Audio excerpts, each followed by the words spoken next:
Halo, selamat pagi ya, Om Swastiastu. Hari ini kita akan bahas mengenai statistik deskriptif dan inferensial ya. Kemarin kita udah bahas mengenai dasar-dasar biostatistik. Kali ini kita akan lebih spesifik membahas, tapi belum pembahasan yang lebih berat ya. Jadi hanya masih konsep dan teori terkait dengan statistik deskriptif dan juga inferensial. Jadi di mata kuliah biostatistik nanti kita akan jelaskan secara teori dulu. Habis itu nanti ada praktek untuk membahas sebuah kasus atau data dan kita olah.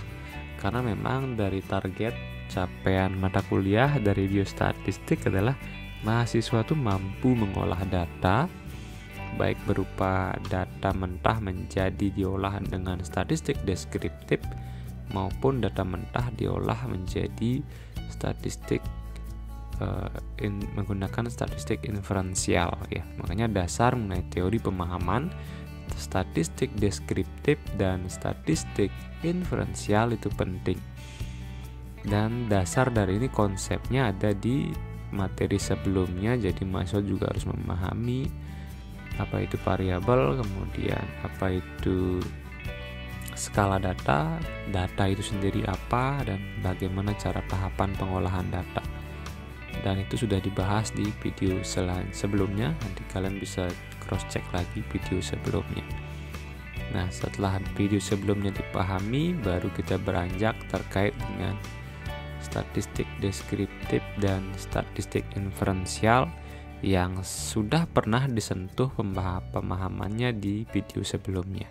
Nah, sekarang lebih khusus lagi kita bahas dua ini, perbedaannya seperti apa dan apa sih itu masing-masing ini, deskriptif dan inferensial itu.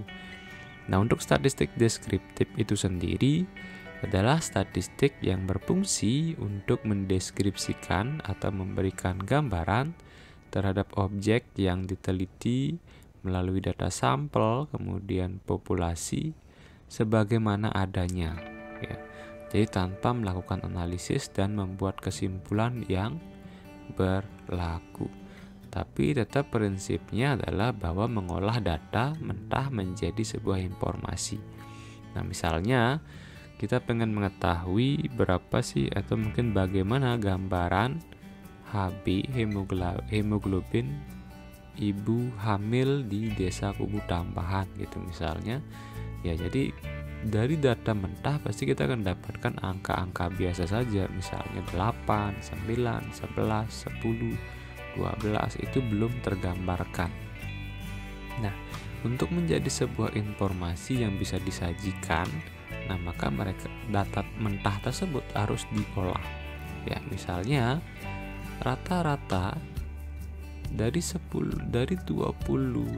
total jumlah ibu hamil di desa Kubu Tambahan sejumlah 50 orang, rata-rata hemoglobinnya adalah 11 gitu. Nah, itu adalah sebuah informasi yang dulunya data mentah hanya berupa angka-angka saja.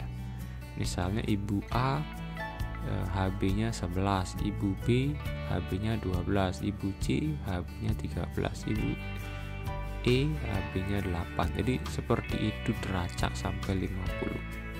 Dan itu nggak mungkin kita baca satu persatu untuk mendeskripsikan atau menjadikan sebuah informasi yang kita sampaikan.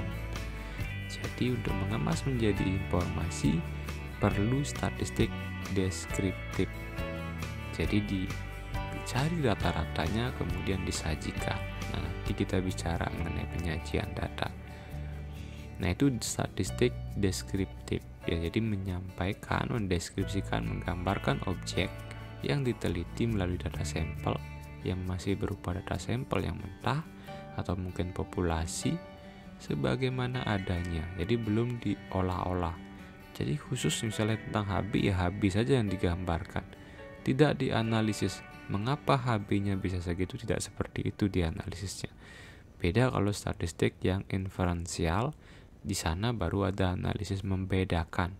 Misalnya gini, membedakan hemoglobin ibu hamil di daerah pesisir dengan daerah pegunungan itu misalnya. Nah, itu perlu statistik inferensial karena mulai menganalisis membandingkan, membedakan, menghubungkan. Nah, itu contohnya.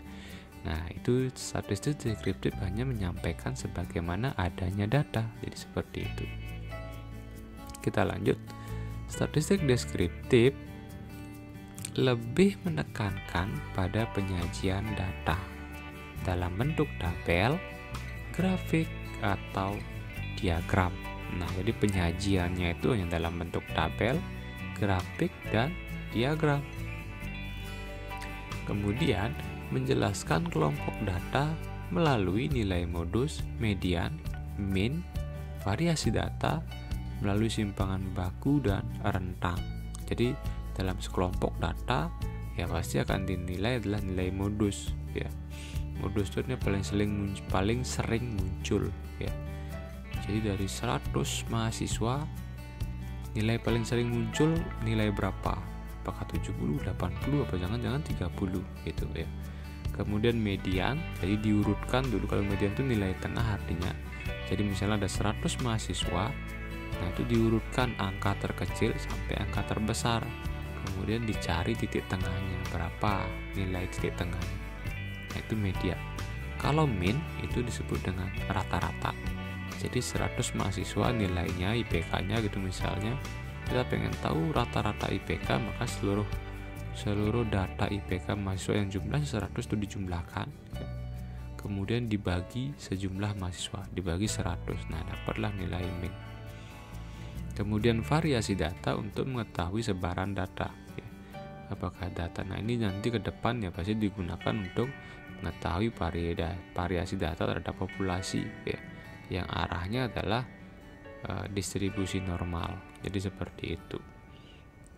Nah, itu di awal ya statistik deskriptif menjelaskan seperti itu. Makanya di skripsi pasti menggunakan dua analisis ini, statistik deskriptif dan statistik inferensial. Statistik deskriptif digunakan untuk menggambarkan satu variabel. Jadi dalam penelitian dan deskripsi paling disuruh minimal 2 variabel. Jadi untuk mencari hubungan menganalisis 2 variabel tersebut, tetap dalam penelitian, dalam skripsi kita menyajikan per variabel. Nah, ini per variabel menggunakan statistik deskriptif. Nah, seperti itu.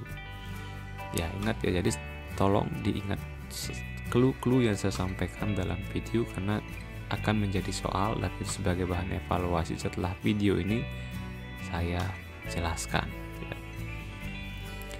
Statistik inferensial itu berbeda dengan statistik deskriptif.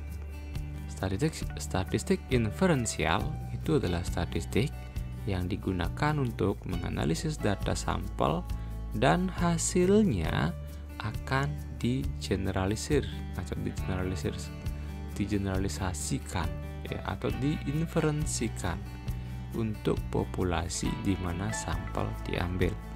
Jadi contoh sederhananya adalah kita melakukan penelitian, kita sampling, tujuannya adalah untuk mengeneralisirkan data yang kita dapatkan dari sampel dan kita olah dianggap sama dengan populasi. Makanya nanti pasti ada beberapa jenis inferensial yang mensyaratkan data itu sebarannya harus normal semua dengan populasi baru bisa diolah.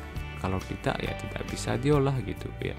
Jadi ada prasyarat ya dalam statistik inferensial. Nah, dalam statistik inferensial karena tujuannya adalah mengeneralisir, maka pengambilan sampel itu ada rumusnya. Jadi nggak sembarangan jumlah sampel itu ditentukan. Jumlah sampel ditentukan melalui rumusan statistik. Jadi tidak semau-maunya peneliti gitu ya.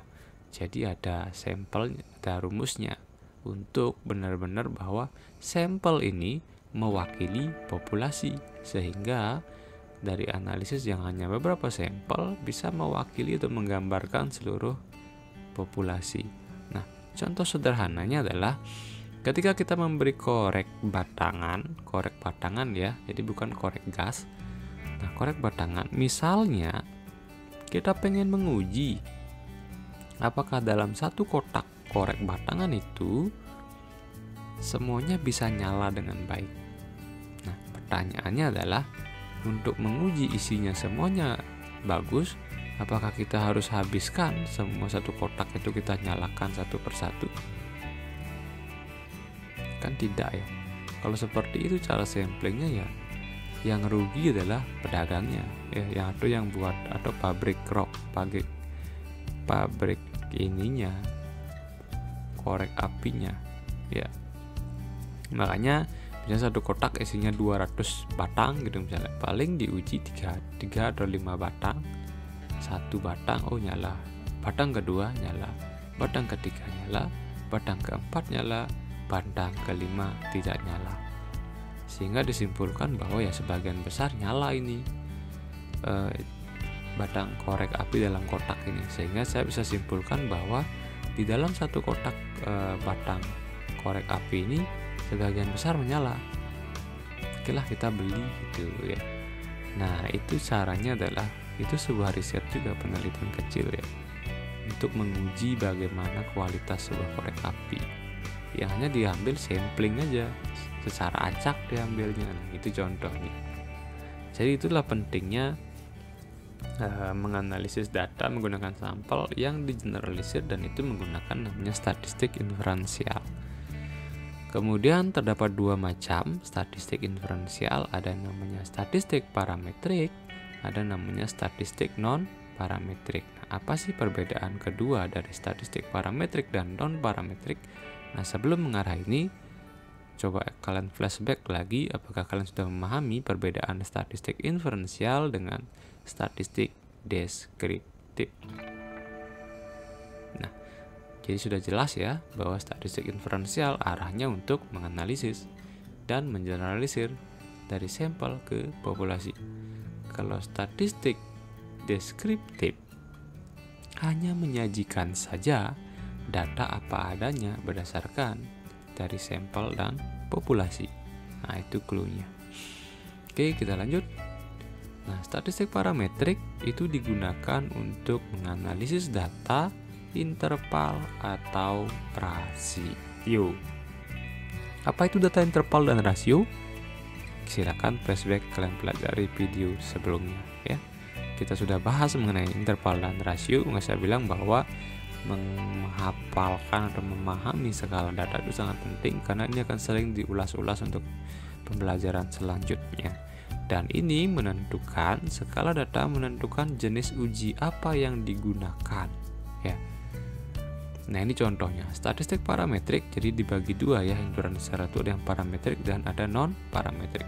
Yang statistik parametrik digunakan untuk menganalisis data interval dan rasio ya. Kemudian ada syarat kalau dia bisa digunakan untuk uji parametrik. Ya, dia harus memenuhi syarat data itu berdistribusi normal terhadap populasinya. Bagaimana kalau tidak berdistribusi normal? Maka uji yang digunakan bukan uji statistik parametrik, tapi non parametrik. Nah, itu ya. Nanti kita prakteknya, atau kita akan jelaskan detail yang mana-mana saja uji parametrik dan mana-mana saja uji non parametrik. Kita lanjut. Statistik non parametrik itu digunakan untuk menganalisis data nominal dan ordinal. Nominal dan ordinal. Kemudian populasi itu bebas syarat distribusi normal. Nah, kedua syarat inilah kadang-kadang yang membuat mahasiswa itu berbondong-bondong memilih skala data nominal dan ordinal. Ya, padahal bukan itu dasarnya. Jadi kalau dalam skala pengukuran data, tetap kita harus sesuaikan dengan skala pengukuran data. Kalau memang skala pengukuran data itu dibuat untuk mengkategorikan, berarti ya udah, dia adalah jenis data nominal atau ordinal. Yang pasti nanti arah uji yang kita pilih adalah statistik non parametrik. Jadi seperti itu, jangan sampai kebalik ya. Silakan dicermati. Kemudian prinsip penyajian data. Data disajikan dalam bentuk tabel, frekuensi, diagram, dan grafik. Nah, untuk data berskala nominal atau ordinal, Maka penyajian data dalam bentuk tabel frekuensi. Nah, apa itu tabel frekuensi? Adalah sebuah tabel yang isinya menggambarkan frekuensi masing-masing data. Kemudian juga bisa digambar dalam bentuk diagram batang dan juga dalam bentuk diagram lingkaran atau pie. Nah, untuk data berskalan interval dan rasio, data disajikan dengan mencari nilai median, nilai mean, kemudian standar deviasi, dan juga minimum maksimum. Ya. Nah, itu prinsip dalam penyajian data. Jadi berbeda dia berdasarkan skala data. Kalau datanya nominal ordinal, ya udah dia pasti frekuensi, tabel frekuensi atau enggak diagram batang atau diagram lingkaran. Kalau jenis datanya interval dan rasio, berarti yang ditampilkan itu adalah nilai median, nilai mean, standar deviasi, minimum, dan maksimum. Oke. Nah, itu penyajian data. Nah, saya kasih contoh kasus. Misalnya, seorang peneliti melakukan penelitian untuk mengetahui tingkat pengetahuan pasien mengenai self-care management pada pasien DM. Didapatkan data mentah, itu sampel berjumlah 10 pasien, di mana skor dari self-care managementnya adalah 80, 75, 60, 40, 50, 60, 75, 60, 50, 30. Nah, ini misalnya skornya adalah 0 sampai 100 ya. Jadi di scoring ya dapat angka. Nah, kalau masih dalam bentuk skor, itu berarti jenis skala datanya adalah rasio apa interval. Nilai 0 mutlak berarti rasio ya. Kemudian data kedua itu didapatkan data usia dalam penelitian tersebut adalah 45 tahun, 40 tahun, 35, 44, 50, 55, 56, 40, 39 dan 55. Ini data jenis apa skalanya? Ya, pasti adalah rasio karena nilai 0 mutlak. Nah, itu tolong diingat ya, jenis-jenis data. Ya, penyajian data dalam kasus tersebut adalah ini ya. Apabila self-care management skor tadi itu dikategorikan menjadi skor buruk, itu di skor baik buruk ya, dengan skor di atas 50 dianggap self-care management baik, dan yang kurang dari 50 atau sama dengan 50 dikatakan buruk. Maka penyajiannya adalah dalam bentuk kategorik atau nominal, sehingga penyajiannya adalah tabel frekuensi. Nah, ini adalah tabel frekuensi ya. Jadi yang self-care management baik jumlahnya adalah 6 orang, yang buruk adalah 4 orang. Ini disebut dengan penyajian data dalam bentuk tabel frekuensi. Apabila yang dulunya data rasio itu dikategorikan menjadi kategorik, maka penyajian datanya adalah dalam bentuk tabel frekuensi. Sebenarnya boleh aja diagram batang juga boleh, pie chart juga boleh, tidak masalah. Yang penting adalah ketika dia data kategorik, penyajiannya adalah ya, kalau nggak tabel frekuensi, diagram batang atau pie chart ya, itu dipahami betul. Kemudian penyajian data usia. Nah, karena usia adalah data numerik atau rasio, dan dia nggak bisa dikategorikan. Kalau kita kategorikan harus ada dasar evidence-based-nya kita mengkategorikan.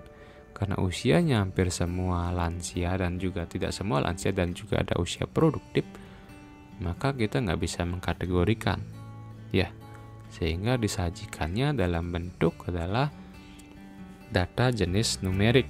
Jadi menggunakan nilai minimum maksimum, rata-rata usia, dan juga nilai median. Sebenarnya bisa juga dengan standar deviasi lebih lengkap lagi. Nah, itu contoh penyajian data dan perbedaan deskriptif dan inferensial. Oke. Nah, itu contohnya sudah saya sampaikan. Nanti pasti ada soalnya ya. Kita lanjut. Statistik inferensial itu di awal kita sudah jelaskan bahwa tujuannya adalah untuk menganalisis, menghubungkan, membedakan, memprediksi, menyimpulkan data penelitian yang didapatkan. Nah, Nanti statistik inferensial itu akan dibagi menjadi parametrik dan non parametrik. Nah, itu ada beberapa uji yang bisa dipilih. Nah, misalnya contohnya uji korelasi. Uji korelasi pasti ada dua juga, yang parametrik, ada yang non parametrik. Uji beda min itu juga ada dua, yang parametrik dan non parametrik. Kemudian uji regresi, nah itu juga sama, chi-square adalah uji yang non parametrik. Nah, pemilihan uji parametrik non parametrik itu tadi sudah saya jelaskan terkait dengan prasyarat jenis data, skala data, kemudian juga uji normalitas data. Nah, jadi mungkin seperti itu dulu pemahaman terkait dengan statistik deskriptif dan inferensial. Ini secara teorinya saja dulu atau konsepnya dulu. Nah, nanti kita akan praktek dalam sebuah kasus ya. Bagaimana cara menguji menggunakan statistik inferensial, dan juga kalau statistik deskriptif ya tinggal menggambarkan saja. Yang paling penting adalah key point-nya adalah statistik inferensial. Oke, mungkin sekian dulu ya video terkait dengan statistik deskriptif dan inferensial. Lebih dalam lagi nanti kita akan buatkan video mungkin terkait dengan statistik deskriptif, penyajiannya, penghitungannya, dan cara aplikasinya di aplikasi SPSS yang akan diajarkan lebih dalam lagi. Jadi konsep dasar harus dikuasai, kemudian baru kita praktek. Oke, sampai di sini silakan kalau ada pertanyaan itu silakan tanyakan di grup Telegram ya, diketik pertanyaannya atau bisa di kolom komentar YouTube ini yang nanti saya akan jawab langsung. Kalau misalnya panjang jawabannya saya akan buatkan video ya. Oke, sekian dari saya. Terima kasih atas perhatiannya. Saya akhiri dengan Paramasanti. Om Santi Santi. Om. Terima kasih.